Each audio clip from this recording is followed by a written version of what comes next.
Welcome back. This is always one of my favorite topics because we're going to be getting a little history lesson today with our resident wealth strategist and tax attorney, Rebecca Walser. In fact, we're going to go all the way back, I'm told, to the 1920s and 1940s. Yes, that's true. You love doing this history thing, don't you, Rebecca? Well, you know, history repeats itself. So if you don't know what it is, it could really bite you, right? I'll say what I'm learning from you, yes, it could.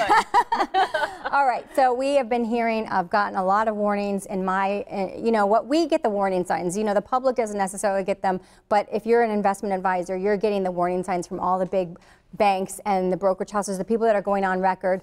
Jim Rogers, for example, said that he is looking for, he's not looking forward to it, but he's expecting the largest correction of his lifetime. Ooh. And so I've been saying this for a while, Natalie, you know I have been. And so what I like to do is take people through, let's look at the S&P 500 since 1920, I think 7, it goes back. Look at our chart. You can't really see in the detail, but what I want you to see is that all of the yellow are the lost years that are almost double-digit loss years. So we have highlighted all of the yellow since 1927 through 2014. Of course, we haven't had any double-digit loss years since 2014. We still are in our bull run right now.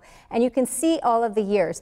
And what I wanted to do is go back and kind of look at a few of those, at least 10 of them, and talk about what are the characteristics, what was going on, what was preceding it. What we find, actually, is that a lot of geopolitical events, wars especially, have really had a huge impact on the market. So if we start with like 1946, obviously we had World War II winding down, and what happened was as everyone came back home, the factories that were employing women for their first time and just a huge economic boom with the war effort really came to a screeching halt, and so that was a huge economic letdown. That was 46. And we're just going to talk about 10 of these really fast. Okay, yeah. You know, Natalie, but I think people should understand 62 was the Bay of Pigs invasion with Cuba, another geopolitical event. You know, it's a little scary with North Korea right now and Venezuela and these things that are all happening around the world. We have a lot of potential, Iran even, we have a lot of potential for some geopolitical events with our new president, and so it's a little bit scary.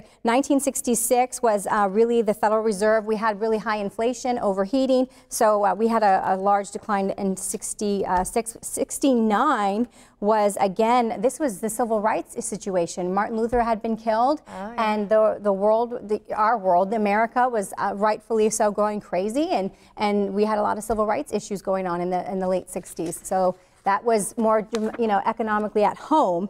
And then we look at 74, we had an oil embargo, and we also had the Watergate scandal. So it's economic reasons, but the fundamental common thread I found is a lot of geopolitical issues and political issues.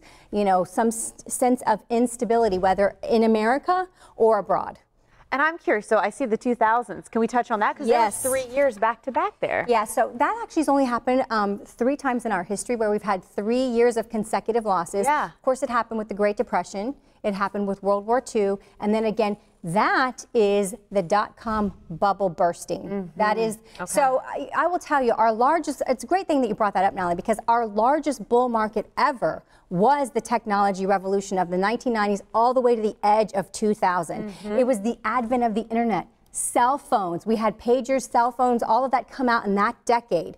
And that took global technology to a place it had never been. I call that period, that decade, what I call that is the technological industrial revolution. So that was a 113-month bull run, and it was 417% rise on the S&P 500. Still today, the largest rise we've ever had.